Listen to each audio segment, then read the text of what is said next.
Assalamualaikum warahmatullahi wabarakatuh. Waalaikumsalam warahmatullahi wabarakatuh.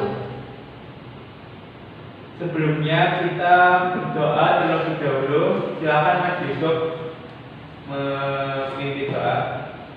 Kita mulai pelajaran kali ini. Mari kita berdoa bersama. Doa mulai. Doa selesai. Bagaimana kabarnya hari ini anak-anak? Alhamdulillah baik, Pak. Apakah hadir semua? Ada tidak hadir, Pak? Siapa? Mbak Rika. Mbak Rika kenapa tidak hadir? Pergi, Pak.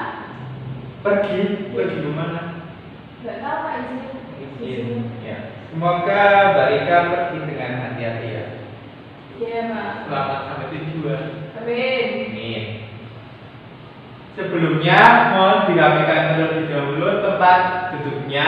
Apabila ada sampah di laci ataupun di bawah tempat duduk bisa diambil dan buang ke tempat sampah.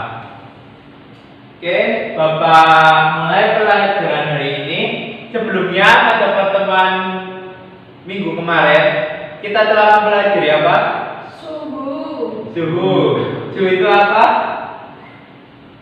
Panas dingin. Panas dingin ya. Suhu itu panas dinginnya suatu benda.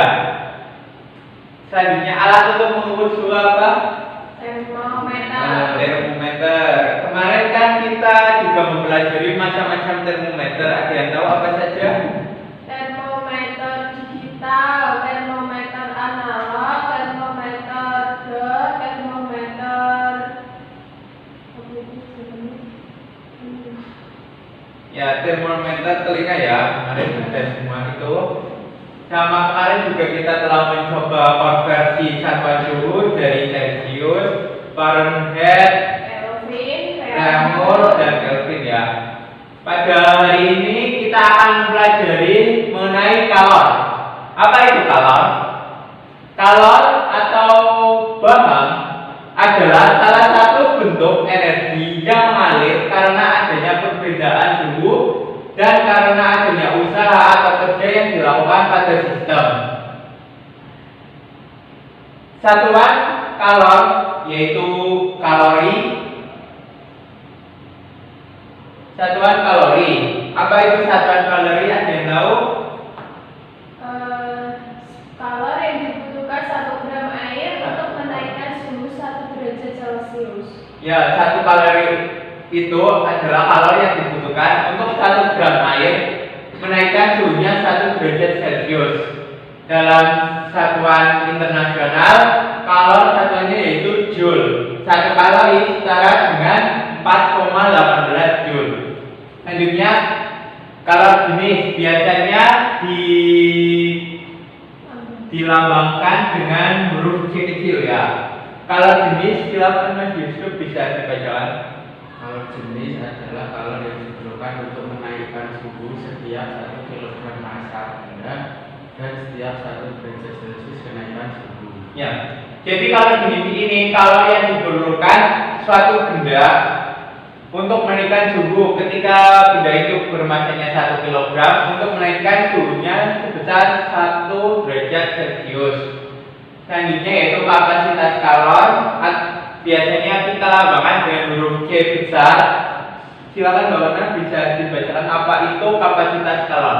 Kapasitas kalor adalah banyaknya kalor yang digunakan untuk menaikkan suhu benda setiap 1 derajat Celcius. Ya.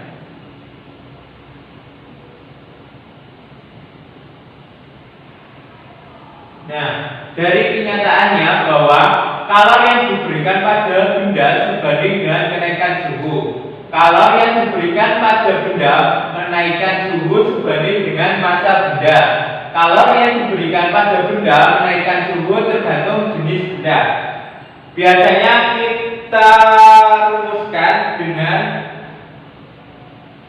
Q sama dengan macet. Q itu adalah kalor. Q ini kalor ya. Terus M-nya massa dalam gram, C-nya itu kalor jenis atau satuannya kalori per gram derajat Celcius, dan delta T ini perubahan suhu. Itu bisa naik atau turun. Delta T. Sampai sini ada yang mau ditanyakan? Belum ada, Pak. Belum ada. Jadi untuk kalor jenis C ini tergantung bahannya. Karena setiap jenis benda itu berbeda-beda kalor jenisnya. Oke, selanjutnya yaitu adalah perubahan fase. Apa itu perubahan fase? Z dapat berbentuk pada, cair atau gas. Ya, lanjutkan bagaimana? Ketika terjadi perubahan fase, sejumlah kalor dilepas atau diserap suatu Z, yaitu Q sama dengan ml besar. Ini perubahan fase ya. Maksudnya perubahan fase itu biasanya tadinya itu bentuknya padat bisa menjadi cair, dari padat bisa menjadi gas, terus atau sebaliknya ya. Ini rumusnya Q sama dengan ml. Q sendiri yaitu kalor atau dalam satuan kalori, M-nya massa dalam satuan gram, L-nya ini kalor laten, kalorimeter per gram. Di sini terbagi menjadi dua, yaitu kalor penguapan air dan kalor peleburan es. Untuk kalor penguapan air yaitu 100 derajat Celcius sebesar 530 kalori per gram, dan kalor peleburan es yaitu 0 derajat Celcius sebesar 8 kalori per gram. Maksud dari kalor penguapan air ini kenapa 100 derajat Celcius? Karena ketika air mencapai 100 derajat Celcius itu akan menguap, akan berubah menjadi gas. Sedangkan kalau peleburan es ini esnya itu melebur menjadi air atau mencairlah, bisa kita katakan mencair itu saat 0 derajat Celcius.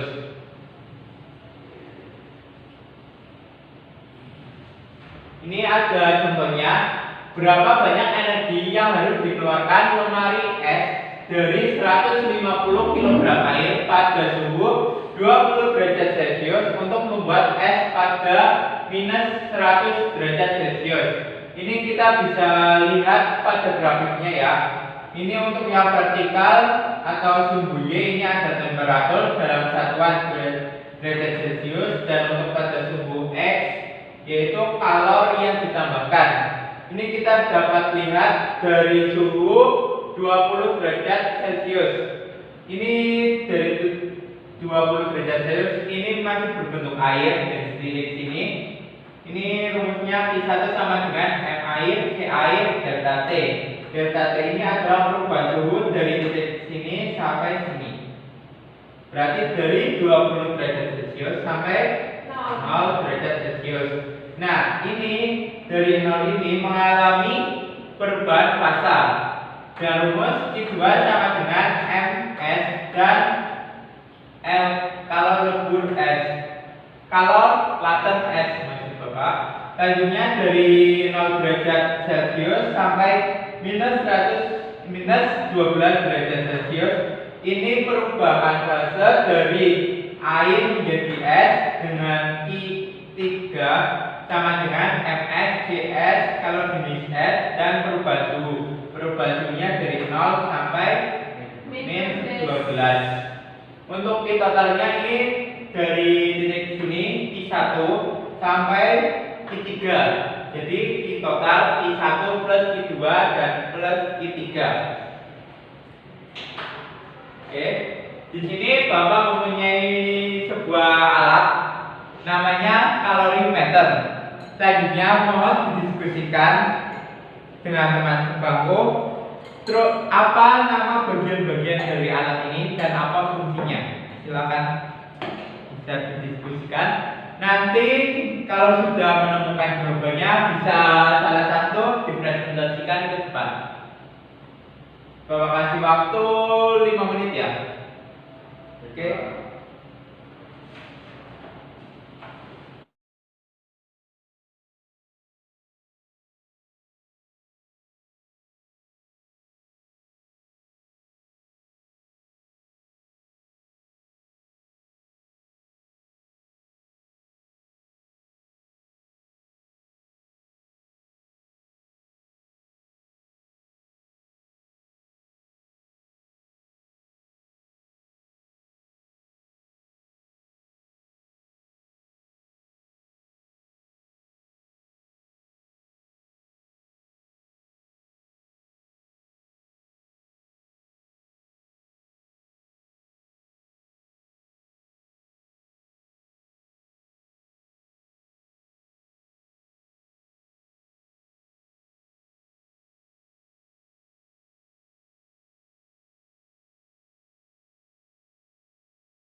Oke, diskusinya udah selesai ya.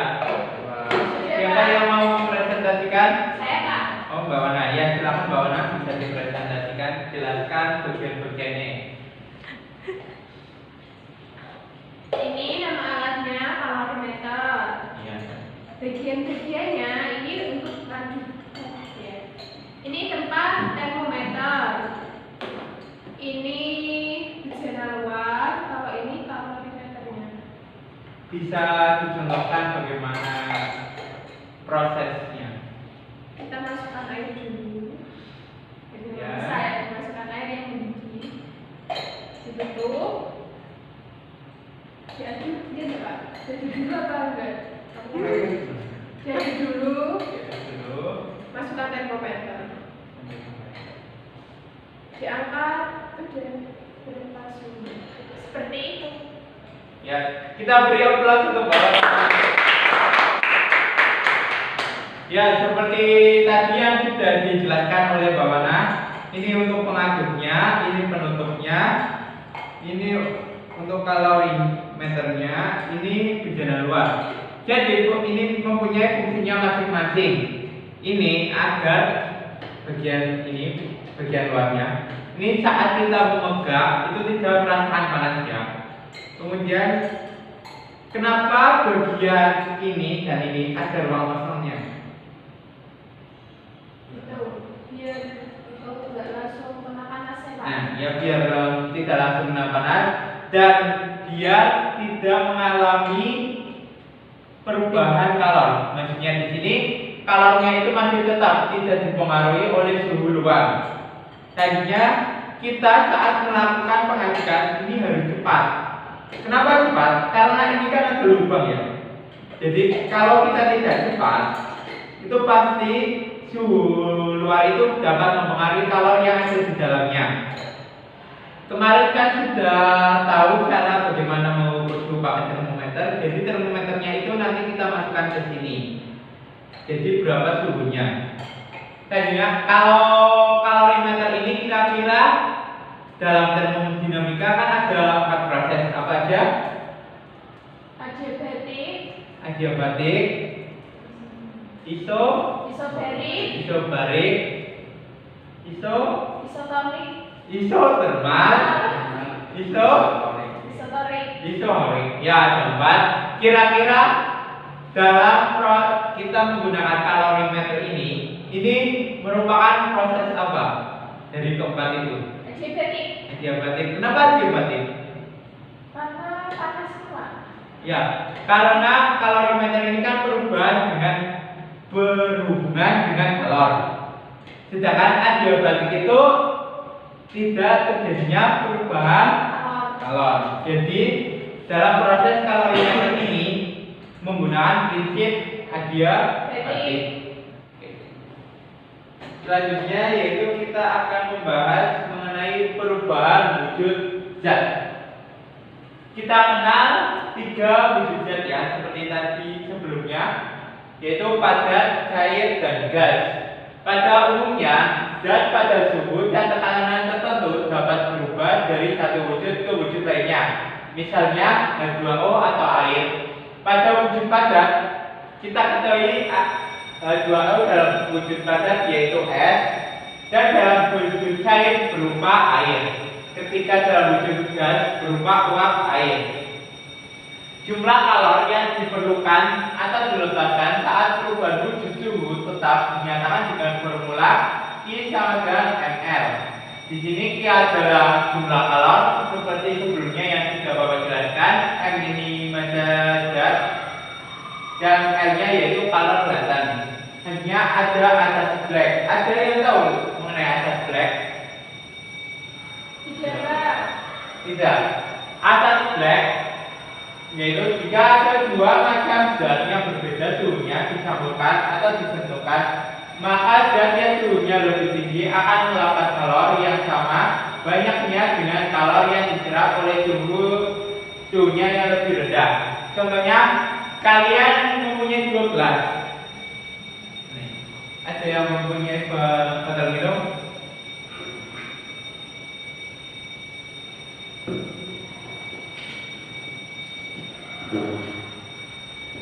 Bapak pinjam dulu ya. Contohnya seperti ini. Di dalam gelas yang berwarna merah, botol merah, ini yaitu air yang suhunya lebih tinggi dibandingkan air yang ada di botol hijau ini. Jadi ketika air ini dicampurkan, itu akan mengalami percampuran suhu. Untuk yang suhu lebih tinggi, ini akan melepas kalor, sedangkan yang suhu lebih rendah, ini akan menyerap kalor. Jadi akan mengalami suhu campuran untuk keduanya. Atau dapat kita rumuskan dengan I lepas sama dengan I serap. Nanti I-nya ini tergantung ya. Ini menggunakan yang mana yang lepas dan mana yang serap. Seperti tadi I-nya yaitu apa rumusnya? Persamanya I sama dengan MC kusur delta. Nah, MC delta T atau biasanya sering juga kita menyebutnya dengan macet. I sama dengan macet MC delta T. Untuk kekekalan energi pada pertukaran kalor seperti persamaan I lepas sama dengan I serap dikemukakan oleh Black, seorang ilmuwan dari Inggris. Ini ada contoh soal, silakan kalian kerjakan. Nanti maju ke depan dan mohon dijelaskan.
Tes sudah selesai? Sudah, Pak. Ya silakan bisa maju ke depan, tuliskan di spidolnya.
Mas Yusuf, apakah jawabannya sama dengan Mbak Wana? Belum selesai, Pak. Belum selesai. Iya. Ini jawaban dari Mbak Wana, yaitu Pi-nya 2500 kalori ya. Sebelumnya kita perhatikan dahulu contoh soalnya. Di situ kan 100 gram air dengan suhu 30 derajat Celcius dicampur dengan 50 gram air bersuhu 80 derajat Celcius. Tentukan suhu campurannya. Jadi karena kita menentukan suhu campuran, kita menggunakan persamaan asas Black, yaitu Q lepas Sama dengan Q keluar. Q serap.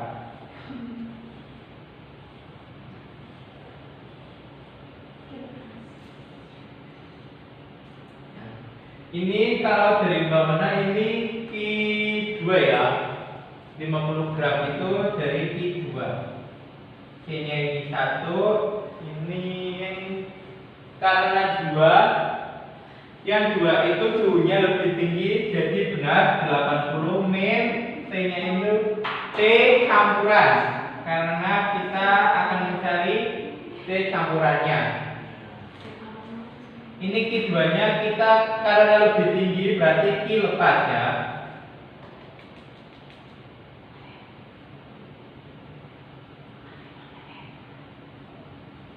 M-nya sendiri 50, C-nya 1, delta T-nya 80 min T campuran.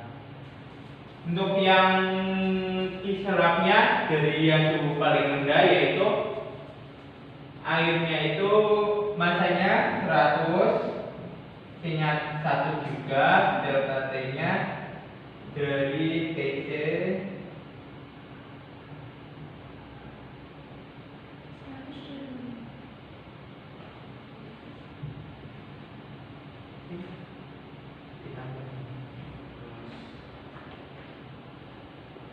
plus atau min?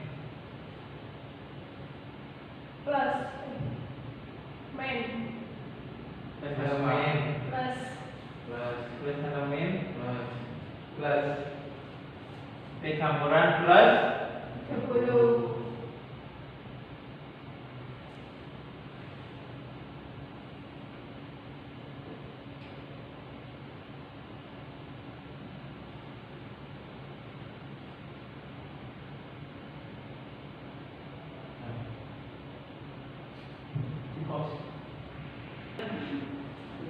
min 30 derajat Celcius.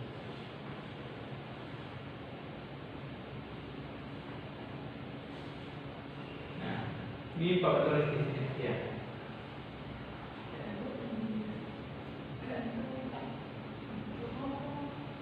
50 dikali 1 50. Ininya 80 derajat min TC.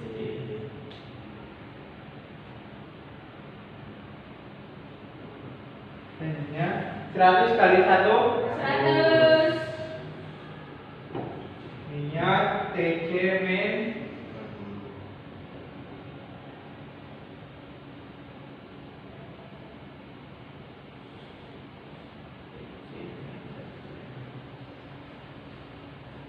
50 dikali 80 4.000.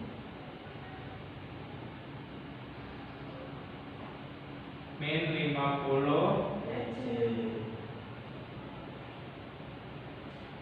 100 100 TC min 3.000. Nah, ini kita pindahkan yang 400 ke sebelah kiri. Kiri atau mana? Kiri ya. Kiri Bapak tulis. Yang 100 TC ini pindah ke sini. Jadi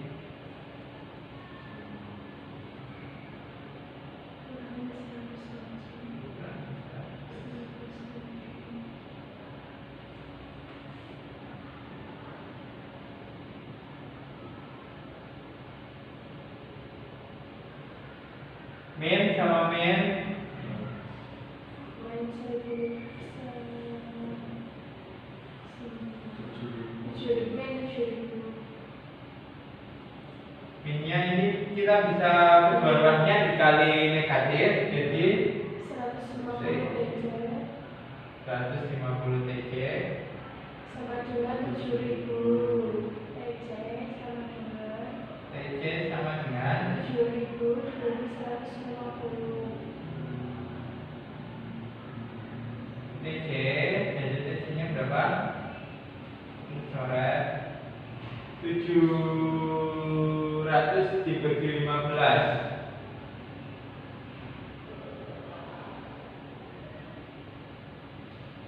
5 ya? Bukan 5. 4.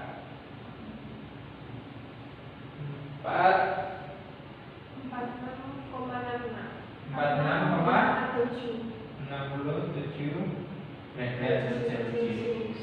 Jadi kita koreksi sedikit ya. Ini kalau bawana ini mencarinya yaitu kalor dari Q lepas.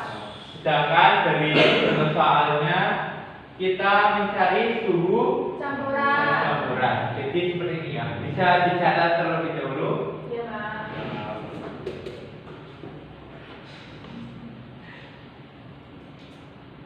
Sudah dicatat?